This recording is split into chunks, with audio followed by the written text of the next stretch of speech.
Chapter 27. I crept to their doors and listened. They was snoring. So I tiptoed along and got downstairs all right. There warn't a sound anywheres. I peeped through a crack of the dining room door and see the men that was watching the corpse all sound asleep on their chairs.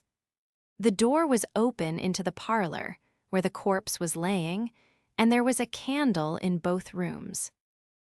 I passed along, and the parlor door was open, but I see there warn't nobody in there but the remainders of Peter, so I shoved on by, but the front door was locked, and the key wasn't there. Just then I heard somebody coming down the stairs, back behind me. I run in the parlor and took a swift look around, and the only place I see to hide the bag was in the coffin. The lid was shoved along about a foot, showing the dead man's face down in there, with a wet cloth over it, and his shroud on. I tucked the money bag in under the lid, just down beyond where his hands was crossed, which made me creep, they was so cold, and then I run back across the room and in behind the door. The person coming was Mary Jane. She went to the coffin, very soft, and kneeled down and looked in. Then she put up her handkerchief, and I see she begun to cry, though I couldn't hear her, and her back was to me. I slid out, and as I passed the dining room, I thought I'd make sure them watchers hadn't seen me, so I looked through the crack, and everything was all right. They hadn't stirred. I slipped up to bed, feeling rather blue, on accounts of the thing playing out that way after I had took so much trouble and run so much risk about it. Says I, if it could stay where it is, all right. Because when we get down the river 100 miles or two, I could write back to Mary Jane, and she could dig him up again and get it. But that ain't the thing that's going to happen. The thing that's going to happen is the money'll be found when they come to screw on the lid. Then the king'll get it again, and it'll be a long day before he gives anybody another chance to smouch it from him. Of course, I wanted to slide down and get it out of there, but I dasn't try it. Every minute it was getting earlier now, and pretty soon some of them watchers would begin to stir, and I might get catched with $6,000 in my hands that nobody hadn't hired me to take care of. I don't wish to be mixed up in no such business as that, I says to myself. When I got downstairs in the morning, the parlor was shut up, and the watchers was gone. There warn't nobody around but the family and the widow Bartley and our tribe. I watched their faces to see if anything had been happening, but I couldn't tell. Towards the middle of the day, the undertaker come with his man, and they set the coffin in the middle of the room on a couple of chairs, and then set all our chairs in rows, and borrowed more from the neighbors till the hall and the parlor and the dining room was full. I see the coffin lid was the way it was before, but I dasn't go to look in under it, with folks around. Then the people begun to flock in, and the beats and the girls took seats in the front row at the head of the coffin, and for a half an hour the people filed around slow, in single rank, and looked down at the dead man's face a minute, and some dropped in a tear, and it was all very still and solemn, only the girls and the beats holding handkerchiefs to their eyes and keeping their heads bent and sobbing a little. There warn't no other sound but the scraping of the feet on the floor and blowing noses, because people always blows them more at a funeral than they do at other places, except church. When the place was packed full, the undertaker, he slid around in his black gloves with his softy, soothing ways, putting on the last touches, and getting people and things all ship-shape and comfortable, and making no more sound than a cat. He never spoke. He moved people around, he squeezed in late ones, he opened up passageways, and done it with nods and signs with his hands. Then he took his place over against the wall. He was the softest, glittingest, stealthiest man I ever see, and there warn't no more smile to him than there is to a ham. They had borrowed a melodeum, a sick one, and when everything was ready, a young woman sat down and worked it, and it was pretty squeaky and colicky, and everybody joined in and sung, and Peter was the only one that had a good thing, according to my notion. Then the Reverend Hobson opened up, slow and solemn, and begun to talk, and straight off the most outrageous row busted out in the cellar a body ever heard. It was only one dog, but he made a most powerful racket, and he kept it up right along. The parson he had to stand there, over the coffin, and wait. You couldn't hear yourself think. It was right down awkward, and nobody didn't seem to know what to do. But pretty soon they see that long-legged undertaker make a sign to the preacher as much as to say, "Don't you worry, just depend on me." Then he stooped down and begun to glide along the wall, just his shoulders showing over the people's heads. So he glided along, and the powwow and racket getting more and more outrageous all the time. And at last, when he had gone around two sides of the room, he disappears down cellar.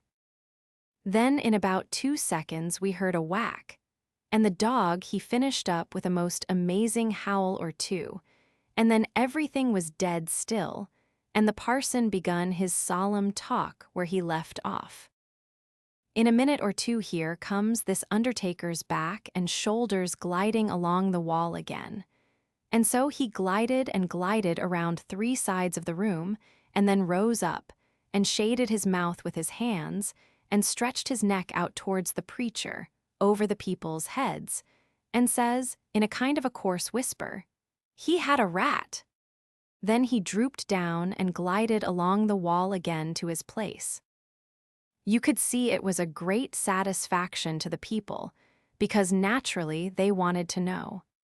A little thing like that don't cost nothing, and it's just the little things that makes a man to be looked up to and liked. There warn't no more popular man in town than what that undertaker was. Well, the funeral sermon was very good, but pissin' long and tiresome. And then the king, he shoved in and got off some of his usual rubbage, and at last the job was through, and the undertaker begun to sneak up on the coffin with his screwdriver. I was in a sweat then and watched him pretty keen, but he never meddled at all, just slid the lid along as soft as mush and screwed it down tight and fast. So there I was. I didn't know whether the money was in there or not. So, says I, "'Spose somebody has hogged that bag on the sly. Now how do I know whether to write to Mary Jane or not? 'Spose she dug him up and didn't find nothing, what would she think of me?' Blame it, I says, I might get hunted up and jailed.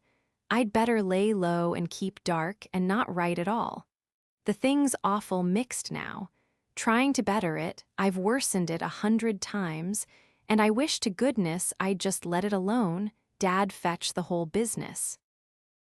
They buried him, and we come back home, and I went to watching faces again. I couldn't help it, and I couldn't rest easy. But nothing come of it. The faces didn't tell me nothing. The king, he visited around in the evening and sweetened everybody up, and made himself ever so friendly. And he give out the idea that his congregation over in England would be in a sweat about him, so he must hurry and settle up the estate right away and leave for home. He was very sorry he was so pushed, and so was everybody. They wished he could stay longer, but they said they could see it couldn't be done. And he said, of course, him and William would take the girls home with them. And that pleased everybody too, because then the girls would be well fixed and amongst their own relations. And it pleased the girls, too, tickled them so they clean forgot they ever had a trouble in the world, and told him to sell out as quick as he wanted to, they would be ready. Them poor things was that glad and happy it made my heart ache to see them getting fooled and lied to so. But I didn't see no safe way for me to chip in and change the general tune. Well, blamed if the king didn't bill the house and the niggers and all the property for auction straight off. Sale 2 days after the funeral. But anybody could buy private beforehand if they wanted to. So the next day after the funeral, along about noontime, the girls' joy got the first jolt. A couple of nigger traders come along, and the king sold them the niggers reasonable, for 3-day drafts as they called it, and away they went, the 2 sons up the river to Memphis, and their mother down the river to Orleans. I thought them poor girls and them niggers would break their hearts for grief. They cried around each other, and took on so it most made me down sick to see it. The girls said they hadn't ever dreamed of seeing the family separated or sold away from the town. I can't ever get it out of my memory. The sight of them poor miserable girls and niggers hanging around each other's necks and crying. And I reckon I couldn't have stood it all, but would have had to bust out and tell on our gang if I hadn't knowed the sale warrant no account, and the niggers would be back home in a week or 2. The thing made a big stir in the town, too, and a good many come out flat-footed, and said it was scandalous to separate the mother and the children that way. It injured the fraud some, but the old fool he bulled right along, spite of all the Duke could say or do, and I tell you the Duke was powerful uneasy. Next day was auction day. About broad day in the morning, the king and the Duke come up in the garret and woke me up, and I see by their look that there was trouble. The king says, "Was you in my room night before last?" "No, your majesty," which was the way I always called him when nobody but our gang warn't around. "Was you in there yesterday or last night?" "No, your majesty." "Honor bright, now no lies." "Honor bright, your majesty, I'm telling you the truth. I hain't been a near your room since Miss Mary Jane took you and the Duke and showed it to you." The Duke says, "Have you seen anybody else go in there?" "No, your grace, not as I remember, I believe." Stop and think. I studied a while and see my chance. Then I says, "Well, I see the niggers go in there several times."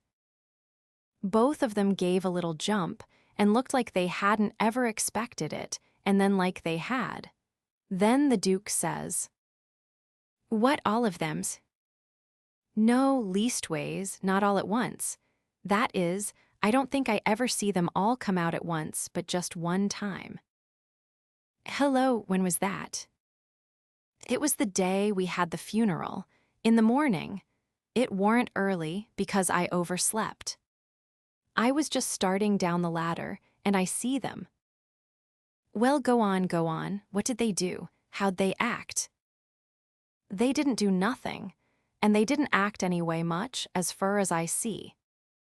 They tiptoed away, so I seen, easy enough, that they'd shoved in there to do up your majesty's room, or something, s'posing you was up, and found you warn't up, and so they was hoping to slide out of the way of trouble without waking you up, if they hadn't already waked you up."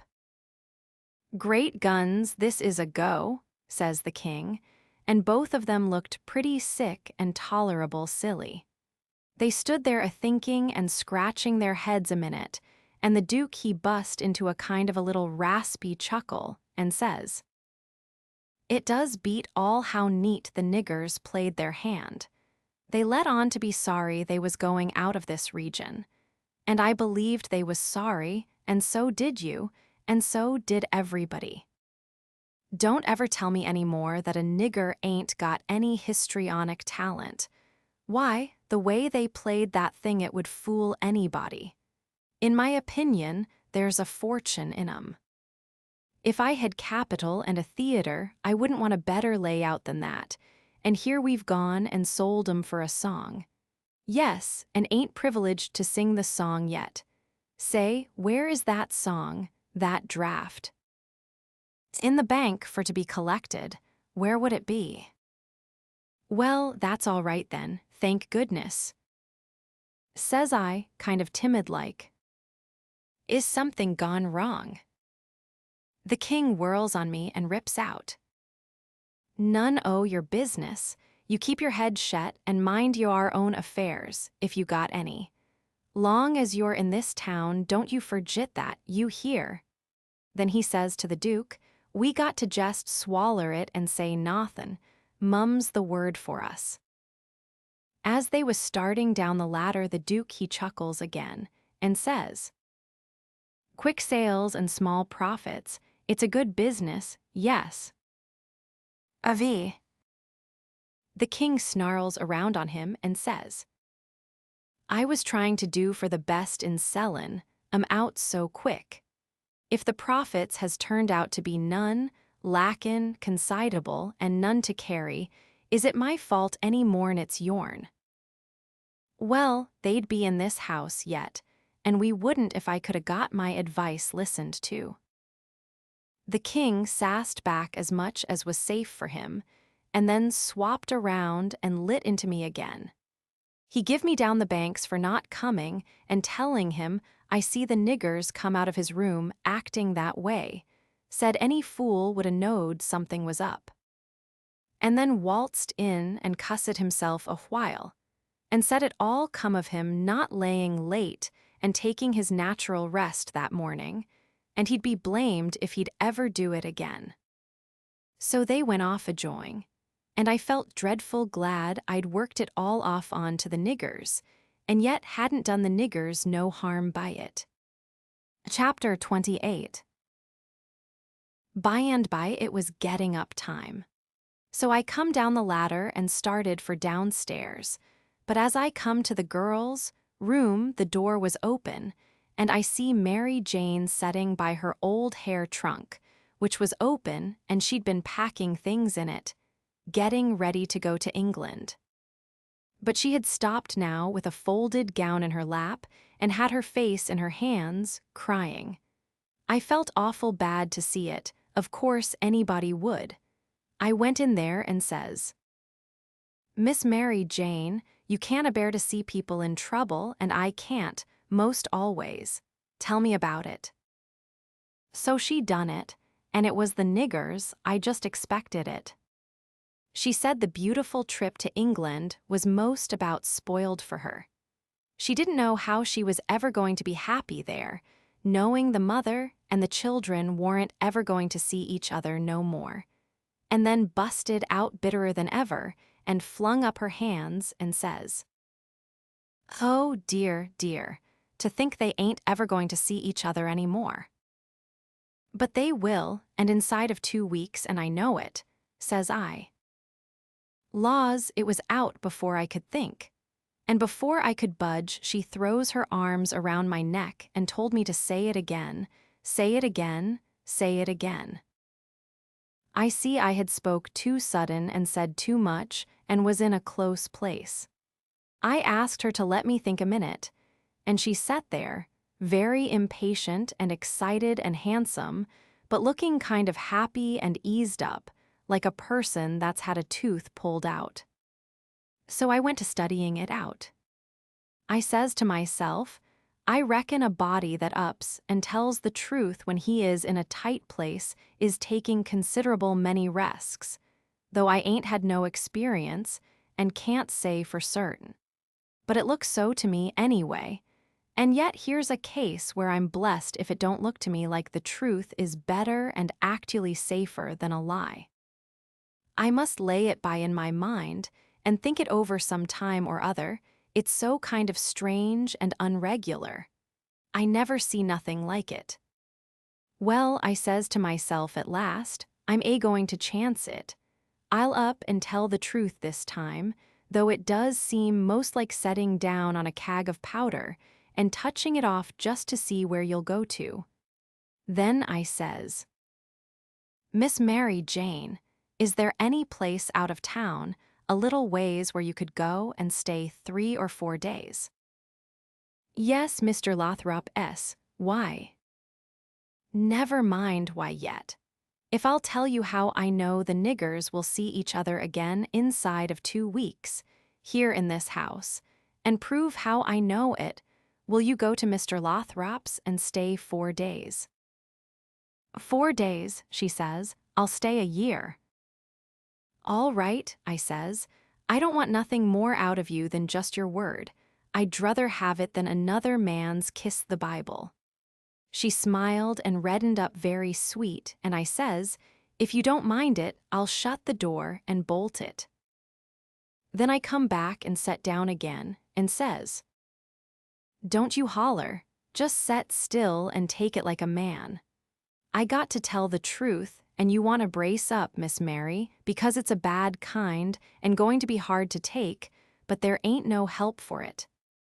These uncles of yourn ain't no uncles at all. They're a couple of frauds, regular deadbeats. There, now we're over the worst of it, you can stand the rest middling easy. It jolted her up like everything, of course. But I was over the shoal water now, so I went right along, her eyes a-blazing higher and higher all the time, and told her every blame thing, from where we first struck that young fool going up to the steamboat, clear through to where she flung herself on to the king's breast at the front door, and he kissed her 16 or 17 times. And then up she jumps, with her face afire like sunset, and says, the brute, come, don't waste a minute, not a second, we'll have them tarred and feathered and flung in the river. Says I, certainly, but do you mean before you go to Mr. Lothrop's, or? Oh, she says, what am I thinking about? She says, and set right down again. Don't mind what I said, please don't. You won't now, will you? Laying her silky hand on mine in that kind of a way that I said I would die first. I never thought I was so stirred up, she says. Now go on, and I won't do so any more. You tell me what to do, and whatever you say, I'll do it. Well, I says, it's a rough gang, them 2 frauds, and I'm fixed so I got to travel with them a while longer, whether I want to or not. I'd druther not tell you why.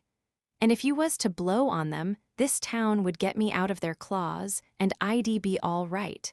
But there'd be another person that you don't know about who'd be in big trouble. Well, we got to save him, hain't we? Of course. Well then, we won't blow on them. Saying them words put a good idea in my head. I see how maybe I could get me and Jim rid of the frauds, get them jailed here, and then leave. But I didn't want to run the raft in the daytime without anybody aboard to answer questions but me, so I didn't want the plan to begin working till pretty late tonight. I says, Miss Mary Jane, I'll tell you what we'll do, and you won't have to stay at Mr. Lothrop's so long, nother. How fur is it? A little short of 4 miles, right out in the country back here. Well, that'll answer. Now you go along out there and lay low till 9 or 1/2 tonight, and then get them to fetch you home again. Tell them you've thought of something. If you get here before 11, put a candle in this window. And if I don't turn up, wait till 11, and then, if I don't turn up, it means I'm gone, and out of the way, and safe. Then you come out and spread the news around, and get these beats jailed. Good, she says, I'll do it. And if it just happens so that I don't get away, but get took up along with them, you must up and say I told you the whole thing beforehand, and you must stand by me all you can. Stand by you? Indeed I will. They shan't touch a hair of your head, she says, and I see her nostrils spread and her eyes snap when she said it too. If I get away, I shan't be here, I says, to prove these rapscallions ain't your uncles, and I couldn't do it if I was here. I could swear they was beats and bummers, that's all, though that's worth something. Well, there's others can do that better than what I can, and they're people that ain't going to be doubted as quick as I'd be. I'll tell you how to find them. Gimme a pencil and a piece of paper. There, Royal Nonsuch, Bricksville. Put it away and don't lose it. When the court wants to find out something about these two, let them send up to Bricksville and say they've got the men that played the Royal Nonsuch, and ask for some witnesses. Why, you'll have that entire town down here before you can hardly wink, Miss Mary. And they'll come a-biling, too. I judged we had got everything fixed about right now, so I says, just let the auction go right along, and don't worry. Nobody don't have to pay for the things they buy till a whole day after the auction on accounts of the short notice, and they ain't going out of this till they get that money. And the way we fixed it, the sale ain't going to count, and they ain't going to get no money. It's just like the way it was with the niggers. It warrant no sale, and the niggers will be back before long. Why, they can't collect the money for the niggers yet. They're in the worst kind of a fix, Miss Mary. Well, she says, I'll run down to breakfast now, and then I'll start straight for Mr. Lothrop, S. Deed, that ain't the ticket, Miss Mary Jane, I says. By no manner of means, go before breakfast. Why? What did you reckon I wanted you to go at all for, Miss Mary? Well, I never thought, and come to think, I don't know, what was it? Why, it's because you ain't one of these Leatherface people. I don't want no better book than what your face is. A body can set down and read it off like coarse print. Do you reckon you can go and face your uncles when they come to kiss you good morning? And never. There, do. Yes, I'll go before breakfast, I'll be glad to. And leave my sisters with them. Yes, never mind about them. They've got to stand it yet a while. They might suspicion something if all of you was to go. I don't want you to see them, nor your sisters, nor nobody in this town. If a neighbor was to ask, how is your uncle's this morning, your face would tell something. No, you go right along, Miss Mary Jane, and I'll fix it with all of them. I'll tell Miss Susan to give your love to your uncles, and say you've went away for a few hours for to get a little rest and change, or to see a friend, and you'll be back tonight or early in the morning. Gone to see a friend is all right, but I won't have my love given to them. Well then, it shan't be. It was well enough to tell her so, no harm in it. It was only a little thing to do and no trouble, and it's the little things that smooths people's roads the most, down here below. It would make Mary Jane comfortable, and it wouldn't cost nothing. Then I says, there's one more thing, that bag of money. Well, they've got that, and it makes me feel pretty silly to think how they got it. No, you're out there, they hain't got it. Why, who's got it? I wish I knowed, but I don't. I had it because I stole it from them, and I stole it to give to you, and I know where I hid it, but I'm afraid it ain't there no more. I'm awful sorry, Miss Mary Jane. I'm just as sorry as I can be, but I done the best I could. I did honest. I come nigh getting caught, and I had to shove it into the first place I come to, and run, and it warn't a good place. Oh, stop blaming yourself. It's too bad to do it, and I won't allow it. You couldn't help it. It wasn't your fault. Where did you hide it? I didn't want to set her to thinking about her troubles again, and I couldn't seem to get my mouth to tell her what would make her see that corpse laying in the coffin with that bag of money on his stomach. So for a minute I didn't say nothing. Then I says, I'd rather not tell you where I put it, Miss Mary Jane, if you don't mind letting me off. But I'll write it for you on a piece of paper, and you can read it along the road to Mr. Lothrop, S., if you want to. Do you reckon that'll do? Oh, yes. So I wrote, I put it in the coffin. It was in there when you was crying there, away in the night.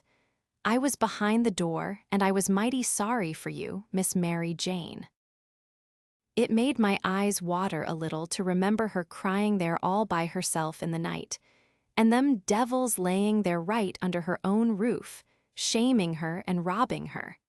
And when I folded it up and give it to her, I see the water come into her eyes, too. And she shook me by the hand, hard, and says, Goodbye, I'm going to do everything just as you've told me.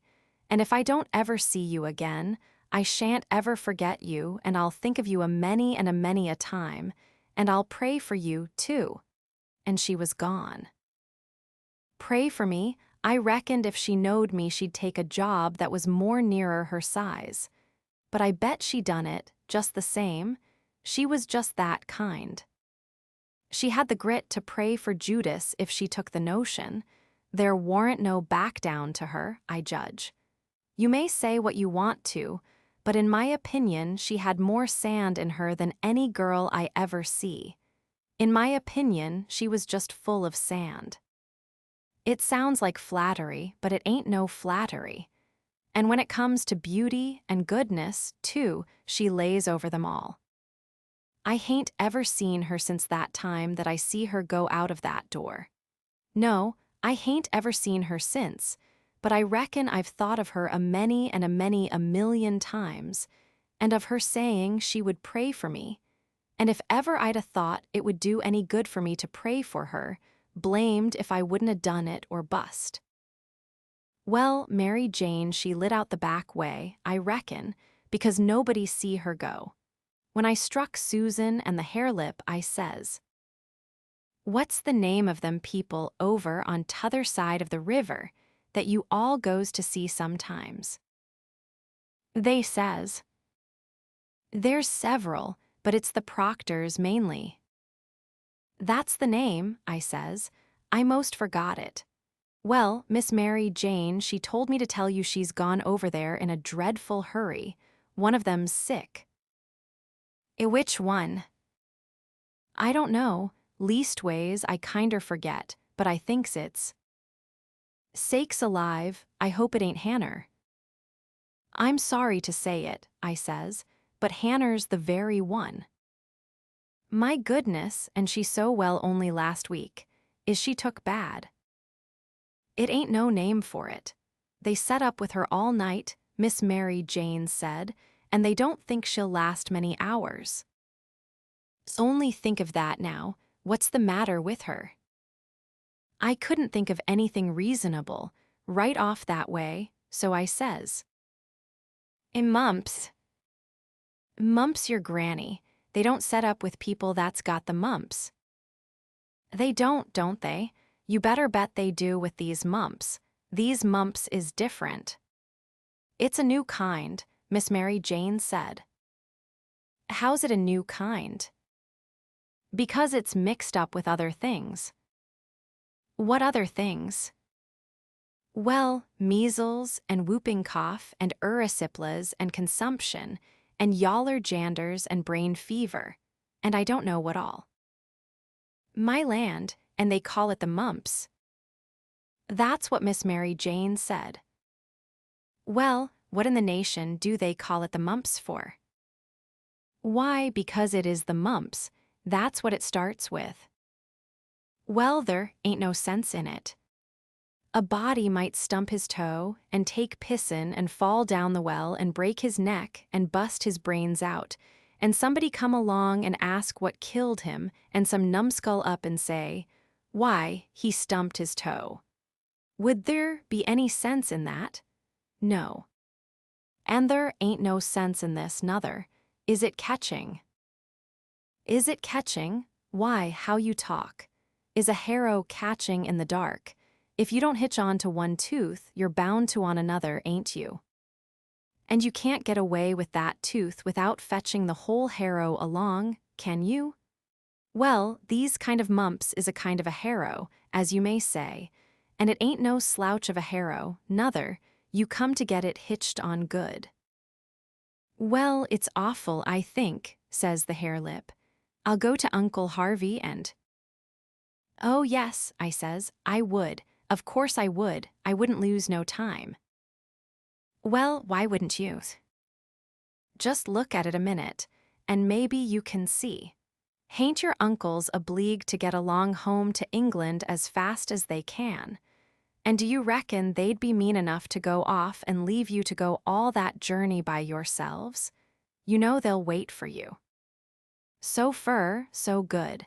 Your Uncle Harvey's a preacher, ain't he? Very well, then. Is a preacher going to deceive a steamboat clerk? Is he going to deceive a ship clerk, so as to get them to let Miss Mary Jane go aboard? Now you know he ain't. What will he do then?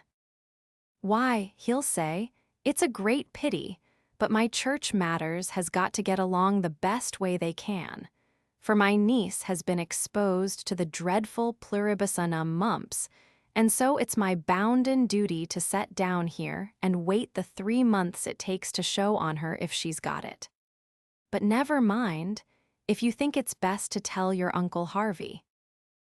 Shucks, and stay fooling around here when we could all be having good times in England, whilst we was waiting to find out whether Mary Jane's got it or not.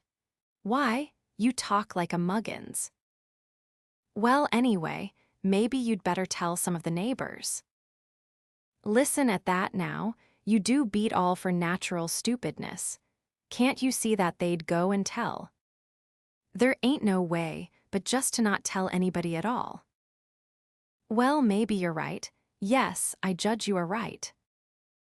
But I reckon we ought to tell Uncle Harvey she's gone out a while anyway, so he won't be uneasy about her. Yes, Miss Mary Jane, she wanted you to do that. She says, tell them to give Uncle Harvey and William my love and a kiss, and say I've run over the river to see Mr. What is the name of that rich family your Uncle Peter used to think so much of? I mean the one that— Why, you must mean the Apthorps, ain't it? Of course, bother them kind of names. A body can't ever seem to remember them, half the time somehow.